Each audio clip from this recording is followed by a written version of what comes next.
Hello, this is Rhonda, and I am back because I have another awesome opportunity to speak with a lady who I met. Oh my gosh. I have nothing but fond memories of her and nothing but good things to say. I met her in Jacksonville at a Fearless Women's Summit. And I tell you, what I remember most about Katie, who I'm getting ready to bring on in just a moment, is her energy, but also she had a powerful message and it also contained some humor. I just remember like that's deep, but then I'll start laughing. And I don't know how she has the knack to do that, to bring you something that's really powerful, but yet at the same time, she can tell it in such a way that it sets you at ease and it makes you laugh. And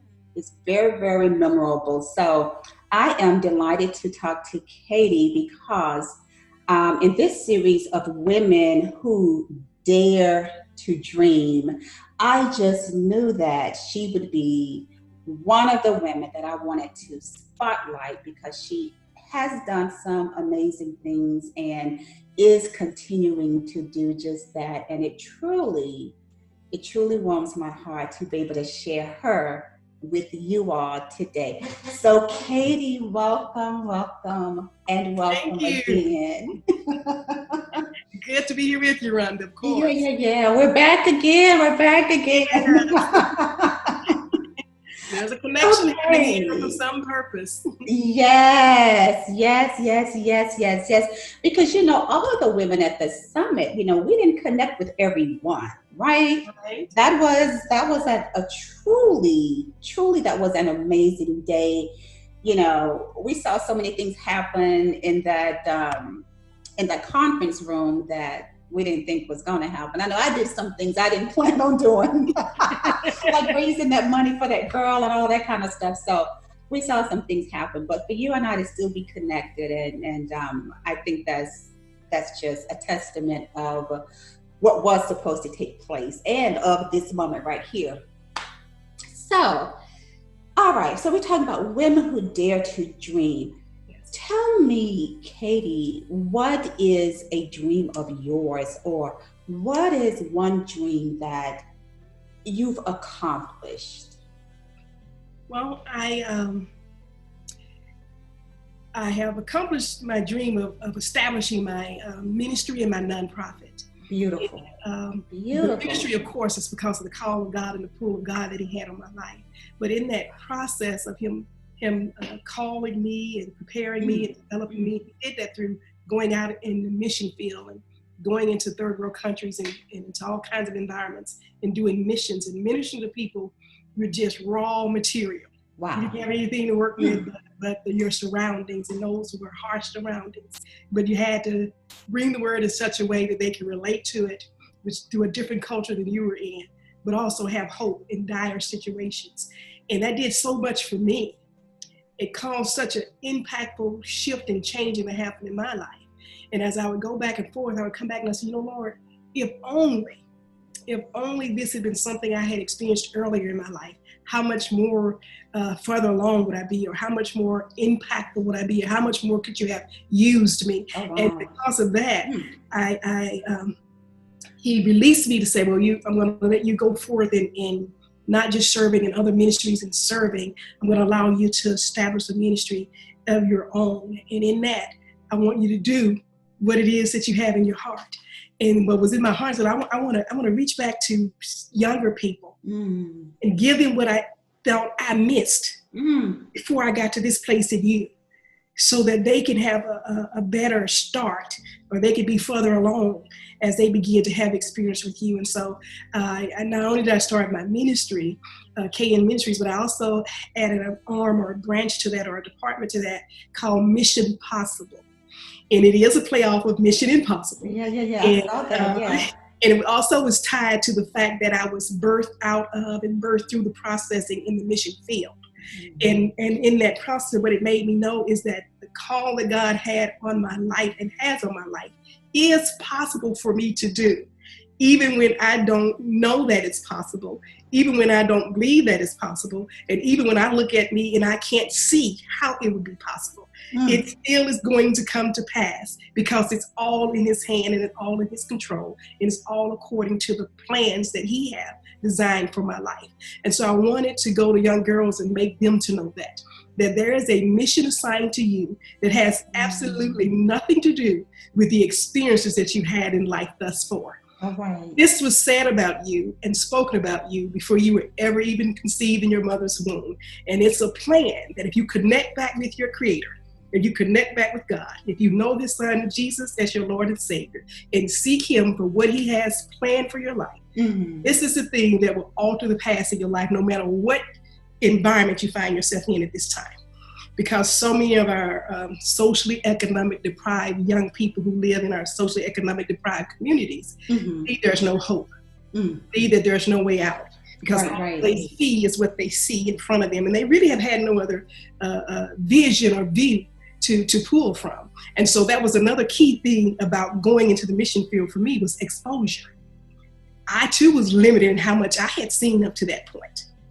Let me ask you this. What brought you then to the mission field? How did you get there when others have not gotten there? Well, it was coincidentally, and I had first been called to ministry, and I had been going through a regimented, challenging 3-year ministry training. And at the end of that training, I thought, okay, Lord, I only came here because you called me. I didn't know then what I was coming for, and I'm not real clear now what I've been prepared for and what I am to do. But yet I was serving in different departments in the church. And I went to a conference, and at that conference, the speaker was kind of running late. The conference coordinator, the main person was coming on late. And when they did finally come out, they didn't come out with an announcement that they were coming out and prepare the audience for them, because we were kind of said, this is a partners conference, so just talk to one another. We run a little behind on the schedule. And when they came out, began to just speak under the anointing and say, there's somebody in here that God has called. He's called you to the missions. You don't want to go, but this is what he's called you to. You're going to see this is going to happen in your life. I was the first one to say, even talking about me, because I don't know a lot about missions, but what I think I know, I think. That's not me, okay? It's not me. I was quickly in the denial seat. I was saying, no, but I was, thank goodness for someone. But this is how awesome God is and how smooth he works. So he said, turn and talk with the people that's sitting next to you. And when I turned, the people I was sitting next to were missionaries. And they began to tell me about their experience as a missionary. How they had really just came out of the mission field and was happened to be at this conference. And that God was pulling them back out there to the mission field on a full-time basis. And they were a little bit concerned about it. But even with that concern, they knew that was their calling and they was willing to go. And no matter what, they was willing to go back into the mission field. But they were also telling me, you should go. You should do missions. This is, you're needed in the mission field. As we had conversation with one another, you're needed in the mission field. This is something to do. Still, I'm denying it. No, it's not going to be me. Not from what I think I know about missions. Right. And kind of get past that time, and I walked away from that conference with that settled in my spirit. Although I had heard God say, "You going," but I was saying, "No, I'm not." And at some point, while I was starting my ministry, there was a call in our church. They were wanting to start up a new department, which was going to be missions, but I didn't understand that that's what it was. They just was talking to people who might be interested in going out and serving and doing stuff in the community. I didn't see it big enough as we're going to be missions. Right. But even when I attended that meeting, I attended only one. And then I got involved into the ministry training until I didn't have an opportunity to go back. So I had completely lost contact with them and had no awareness of what they were doing, what was going on. But I received a letter in the mail at the time in which I was completing my ministry training. And the letter said they were getting ready to do their first mission trip and they were going into Mexico. And I had still not thought about what had happened. I thought, this would be interesting. This is a trip to Mexico. I've never been to Mexico. So I'm thinking of a trip. I'm getting ready to go somewhere I haven't gone before. Okay, somewhere. Yes. Yes. was.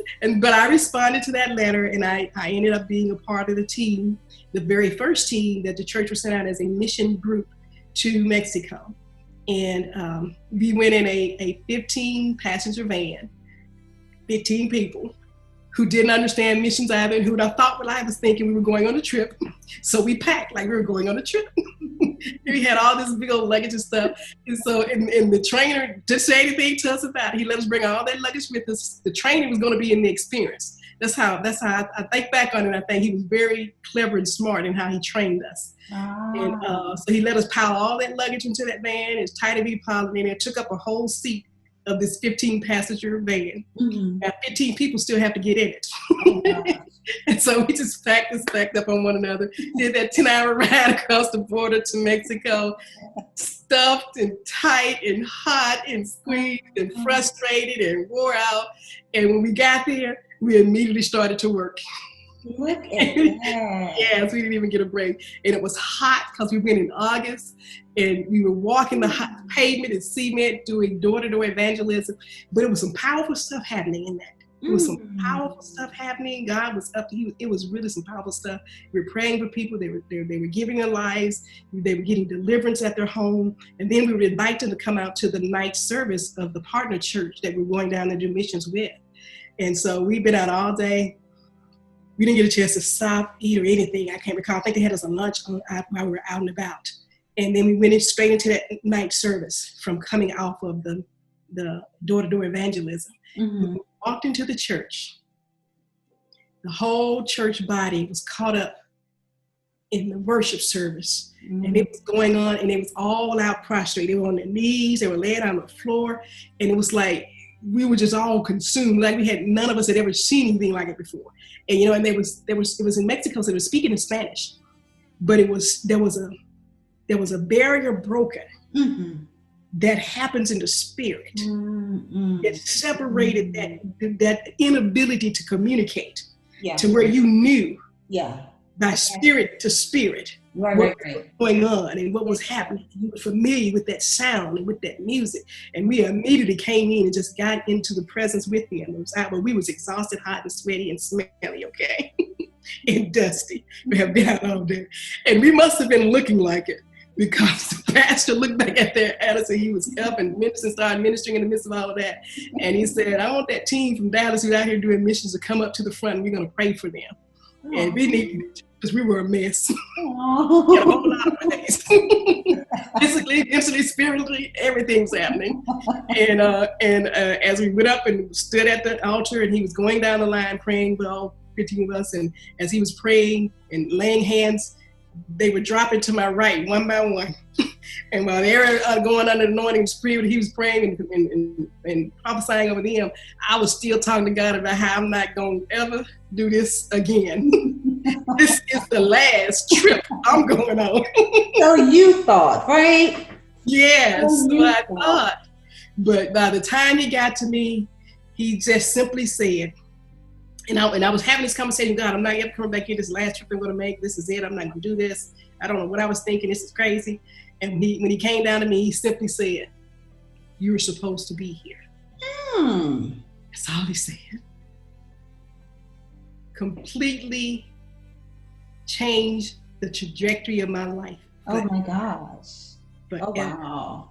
Because I don't know what it settled and what it answered within me, but it settled and answered everything.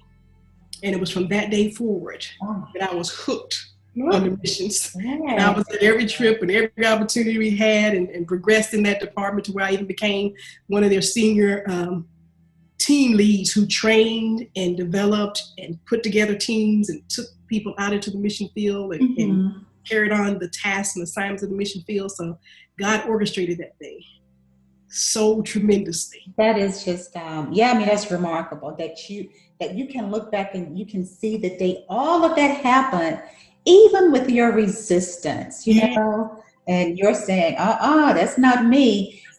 So many times I truly believe that happens to us, right? And we know, or we feel that nudging. We're like, I ain't getting up there. You ain't talking to me. What would you say to someone who is experiencing that, who's going through that same something that they feel that nudging, but they're hesitant, or not only hesitant, they just flat out refuse to do it. What would you say to that person? Well, for the flat out refusal, I'll say you don't want to take that route. Because I found myself in a season of trying to be resistant. And even though I began to do that, in some areas still be resistant to it. And that's called kicking against the prick. And so everything about my life began to be processed to this acceptance of call. Until I had no choice but to say, I surrender, Lord. Yes, Lord. Yes, from my heart. Yes, from my soul. Yes, from my life. I give it all up. Yes, Lord. And it's easier to go the other route than to go that route. Yeah. For the one who's just hesitant and fearful, because I'll be even that one who just say, no, I'm not going to do it. That's really the underlying foundational issue that resides there. Fear and intimidation, and not being able to see not only how it would happen or what will come to pass, but to see you as qualified or capable of. And that's okay, because that's exactly how God needs you to be. So that when he does it, it's no doubt within you that it was him who did it. And you'll always appreciate and be thankful and give him the honor and the glory that's due him for what he has done in your life. And so I say to that person, move anyhow with the fear, move anyhow with the doubt, you move anyhow with the confusion, move anyhow with the concerns, just move. And don't make a big splash, because it's not required to have a big splash. Just move. Now you could have a big splash because you moved. But you don't have to only move because you perceive there will be a big splash, or you can see how to make a big splash. It's not required. I found that every little adjustment, every little move, every little giving I gave along the way was all strategically designed to bring me to the place and the calling and the purpose that God has for my life. So, okay, you said a lot right there, and you said it all brought you to where you are now. So, and the way you said it, I could feel your happiness, and I could just feel your place of joy, your place of peace. So, what awaits someone who takes it, who says, okay, I surrender. I'm going to follow this dream that you put into me, right? What's on the other side of that? What happens as a result of that? Oh my gosh, a whole new life. Something and somebody you didn't even realize existed. You become something that you were not. You do things that you did not think you could do. You access areas and places and people that you would have never otherwise come across or interacted with. You find out stuff about you that you didn't know existed. I didn't know I was an author, even though it's my first book, just pushed out to be obedient, not to be a #1 seller. And if it do, thank God for it. But I just had to do it because he wouldn't let me go. I didn't realize that I had it in me. He said, that wasn't all that you have. There's more to come. And then he said, I've called you. I've called you with the purpose. And now I found out I got ministry for real down inside of me. That there's something that he gives me that I can give back, and that will have an effect and have impact and influence in someone else's life, some kind of thing. And then I found out that it wasn't just for me. That what he was doing wasn't mine to secure and to hold on and to appreciate and to thank him for it just because I got it. But it was to be a blessing, to be continuously giving and revolving and putting out and extending to others. And then I found out if I give it out right, and I give it out with the purity of heart and responsibility he's given it to me, I'll see somebody else's life have the same kind of impact that mine have. I'll see them have the same kind of transition happen in their life. And they all of a sudden you see them say, oh, I didn't know that was in me. I didn't know that I could. Oh, he's been saying that. I really can move. I really can do it. And it's just something about that continuation of life is what I call it. That cycle of continuation of life. He created a new person in you, and from that new being and that new creation he's made in you, now come more life. Yeah. And more life. That is more life. and more life. Yeah, and it's just perpetual. And Yes, girl, don't get me excited. I have to hold myself because I love to talk about the Lord. It's well, good. that's a good thing. Yes, You know firsthand your experience with him, what he's done for you, what he's done in you, what he's brought you through, absolutely. what he's brought you to. So Yes, you know that. And man, you said so much. There's more in you, and oh my gosh, I certainly can attest to that. I've stepped out in ways I've never thought I would. yes, Um, but I had a reckoning. I had a day where I decided that no matter what, God, whatever you say, I'm doing this thing. yes, And I'm trusting in you. yes, Another thing with me, Katie, I had a sense of urgency with my gifting, right? Because yes, I knew that, okay, somebody needs this thing, and I cannot continue to be selfish with yes, what God has given me. I can't continue to take it for granted. So, yes, what you were saying about using, your gifting and how there's more and how you use it for good, and then how you can see it coming to fruition in other women. I think that is so powerful because oftentimes we think that what God has given us to do is just about us. yes. It's just about, but it is not. That's It great. That's certainly true. is not. Absolutely not. It's Absolutely not. not. It's too No, big. he's It's too using tremendous. you and the dream he put in you, to serve others and to be a blessing to others and to pass the torch to others. So I so hear you on that. And that's why I think it's so important for women to share like we're doing now, because iron does sharpen iron. And, I can learn from you and you can learn from me. And we just Yes. continue to push each other and support each other and, have each other's back. And it's Absolutely. not about, competing against this or it's so much, one of my So poems much. I say we got to rise from pettiness to a place of Yes. readiness. And that Absolutely. is what we must do as women. Absolutely. I think of it from Psalms 133, I think is where it's at. It says that the oil runs down the head, down the beard, onto the skirt, and out onto the people. And in the midst of that unity, God commands a blessing. Woo. When I think of that, I just get all excited because if you ever want to see the power of God work, be in unison, in agreement, in a work and an effort that you're doing. And I saw that on the mission field and saw miracles happen, saw great work, saw things that transpired that it was God. God translated the barriers and the obstacles and the lack and manifested a power that altered everything.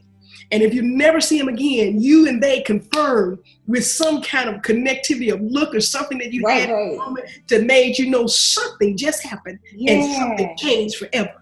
It wasn't a subtle, small thing. This is a forever change that will allow them to never be the same again. And it didn't matter the situation that they set in. It didn't matter that there was poverty all around. It didn't matter that there was lack all around. Something's just happened that's going to alter the path of their life and the capacity of what they're able to do in spite of that.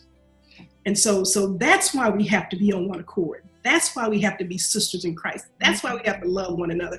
That's why we have to support one another in all that we do. That's why we're not in competition in this thing. That's right. That's why God commands a blessing in the midst of unity, because there's such a power and a work that can come forth from that. And so we don't have time anymore. We don't. It's a bad time to interview me. I got to warn you, because I've been spending this COVID time in the presence of the Lord, and he's been dealing with me on a lot of things. And that urgency you're talking about, it's more now than ever before, because we must ensure that all that would have an opportunity to be saved. We don't have time anymore to be in opposition to one another, or to be opposing one another, or to be a hindrance to one another, because everything supplieth. Everything is needed. We're fitly joined together. Yes. And every joint supplieth the other. Yes, right. And we've got to get that as a body and as believers. Yeah, we do. You're doing is needed. It doesn't matter if it's big, if it's popular, if it's known, if it's #1 bestseller. What matters is that it was necessary Yes. and needful Yes. for someone. That's right. If it wasn't but one. And That's we do know Jesus will go back and get the one. Get the one, leave the 99 for the one. Yes. For the one, yes. For the one. Yes. And I'm even a believer that, because I know what he's given me, and my mandate is like so large that it's even more than that one. Because I used to say, okay, it's for the one, and he's like, oh no, my darling, no, my daughter, no, it's the masses, you know. And so, yeah, we're doing it for that one, but we're so powerful. What he does through us is so powerful that it permeates the masses. Yes, I think the one is for us. Yeah, it's for us to be obedient. Say, are you willing to give up this 99, this big crowd, this big following, this big fame, this big popularity, this big TV, this big show, this big thing? Very good. And be obedient to go after that one. If I send you, if I call you, I give you that. Right. Now that's good. That's good. That's good. And yeah, and it has to be. You know, it has to be that way, right? Yes. Because how can you reach someone just because they're in a different crowd, right? But you look over the one lonely one right here, or the one that doesn't look like you think needs it, or have what they should have, or you rationalize this thing how you rationalize, but no. That person, that one is still so very important, And you said something powerful there too, and I think God showed me and taught me that principle out on the mission field. I think we were in the Dominican Republic, and I believe it was one of the first times that I went there. I think the first time that I went there. And when you say that, how can we decide or determine what this one either that one don't, or how? And the way God trained me and taught me on that, He said, going into the mission field. And I was doing international missions, and he birthed my ministry to preach out there, because that's where I started preaching first. And I didn't even understand the bigness of that concept, because I'm out in international preaching. When normally you got to do this home preaching first, and then you go international. He flipped me, did me backwards. He said, God, you always messing me up. Okay, let me focus. And so what I wanted to say about he training on there is that in the Dominican Republic, we were walking around, we were doing this water purification project, and we were walking around with the partner church that we were partnering with, and they had been ministering within a community where the people's water was contaminated, and they were getting sick from it, and they were trying to get them purified water to kind of help them get beyond the sicknesses. When they get the medicine stuff to get everything cleared up, then they need the purified water, because if they don't, they go back to the community and they get contaminated all over again. Right. So sharing that with us and how that's happening. So one of the things they would do is they take one of the family members out of the family, and they would train that person and give them a skill and get them training and education to be able to make money. So that began to help them be able to bring that family all the way out gradually and eventually. And so, although we thought we were seeing everything that he was showing us as we were walking around the little city and walking around the town and showing everything and showing his church and showing how he got everything set up, well, little did we know, while he was doing that, he said, well, do y'all want to see the neighborhood where they actually stayed? We kind of thought we were seeing it. So, okay. Well, yeah, we'll go. We got time for it. And so we walked and followed him. And what I like to describe it as, I said, sometimes you don't have any awareness as what you're walking around and what you're walking in. Mm-hmm. And as we walked through the city, he eventually took us to like the outskirts, just going out of the city, and then down this hill. And I thought, I really didn't notice that we were elevated, but okay. And we started going down and down this hill. And as the more we descended, the worse it got. And the more we descended, the worse it got. And then as we continued to descend, you begin to see little makeshift housing setups down along the side of the hill and stuff, and no electrical, no water running, just little makeshift dirt floor setups and stuff.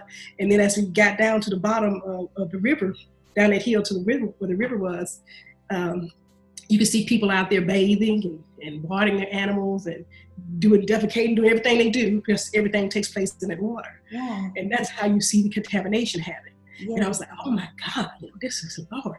And so again, that in that physical strained because we were going down that hill, and I was like, okay, how are we gonna get back up? It was a long way down. Right. That's hard, okay? And not physically fit today, Lord. And so we go down, we look, and I look back up having that thought about, being not physically fit, how are you gonna get back up that hill? And I'm looking at all the other, the method by the lack and the poverty that exists there, but I'm having that thought as well. And I said, God, how can we help? How can we really help? And God said, I'm calling you to a hard ministry. See, this is nothing for me, as difficult as you see it, but it's nothing for me. And so I'm calling you to a hard ministry, because what I need you to see is that what they don't have is not as relevant and important as to them having me. So it can't be about things when you're talking ministry. It has to be about Christ. It has to be about God. It has to be about them understanding, having a relationship with Him. And then He said, what did my word say? After that, then these things are added. So don't go in thinking you're going to fix it because you can bring in some stuff or you may be able to do some things. Bring the most precious, valuable gift. Bring the King. Present me. Give them me. And I'll take care of the rest. You don't have the burden and the weight of responsibility of altering and changing this that you see. I have that responsibility. That is so beautifully said. As we wrap up, because you were saying that you don't have the burden and the responsibility of changing. And I think a lot of times when we're pursuing our dreams, or when we're trying to do what God has us to do, we feel like, okay, it's up to me to get this done. But it is not. We are the vessel that He's using. We just have to say yes and surrender and be obedient, like what you were saying. We have to show up and let Him do the work through us. We have to just say yes and surrender, and these gifts He's given to us, Lord, I lay them at your feet. I give them back to you. Do with it what you will, right? Absolutely. And then it takes the pressure off of us. And we're more apt to go ahead and walk in that thing, knowing that, it's already done. It's already done. Because the thing you taught me with doing ministry is if I send you, I've already prepared the way. I've already made ready the vessel who is supposed to receive. Yes. I've already done the work. You're just going to be a conduit which I'm going to flow through to make the connection with who I've already prepared. And go through the way that I've already made. You're just useful as a tool now. You're not the one doing the work. That's the beautiful part about it. And to me, that is what is so freeing, that I say, well, God, if you don't make a way, I don't even have to worry about it. It's not for me. It's not a way for me to make. You're the way maker. I'm just going to say yes and just let you do what you do. Just let you do. And that's it. And how many show up? How many, that's yours. You are orchestrating all of that, not me. And so for those women out there who are hesitant, to pursue their dreams, like in the poem, I say, I dare you, to pursue that thing. I mean, you gotta pursue it. You gotta chase it down, because there are certain people that only Katie, you can reach, and certain people that only I can reach, and that, we're assigned to. I still love that word, because I know that I'm on assignment, right? And so, for every woman out there who maybe they feel like they already have their dream, and that's a good thing. You've arrived at a certain place, but as we do know, God calls us to glory, to glory, to glory. Yes. Higher and higher and higher. Absolutely. So even with that, I do want to encourage, those women who think, what, I'm at a good place in my life right about now. That, as you said, there is more in there. There is still more that they can do. There is, more people that they can reach. And I don't want us to get to a place of complacency, where we just okay. Because during this pandemic, there are so many people who need what we have. Not only during the pandemic, but especially now. This is our time not to be passive in our purpose. Absolutely. Absolutely. And our purpose, we have to get out there and and really, do what we know that that's we've in been our heart. assigned and a call to do. And Yeah, that's a you said it. You said it, that we're called to do. Absolutely. So, one more minute. I'm going to let you close us out. What sure. is it you like to leave the viewers and the listeners with as we close out this session of Women Who Dare to Dream? What is it? Well, I'll kind of uh, summarize what you were encouraging those who are already at some place of activity and work, but you don't encouraging not to become complacent with a term that I learned as I went through my processing. It's called Kaizen, Kaizen. I think it's a Japanese term that they use during their automobile industry. And what they used that term to do was to encourage and incite their people that work in that industry to improve their automobiles so that they can become competitive with the other countries because they weren't a part of that ranking.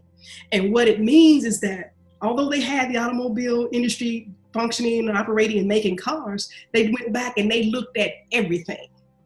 They went back and they were willing to not leave out any reassessment of everything that they done. Every little small thing was up for consideration of change.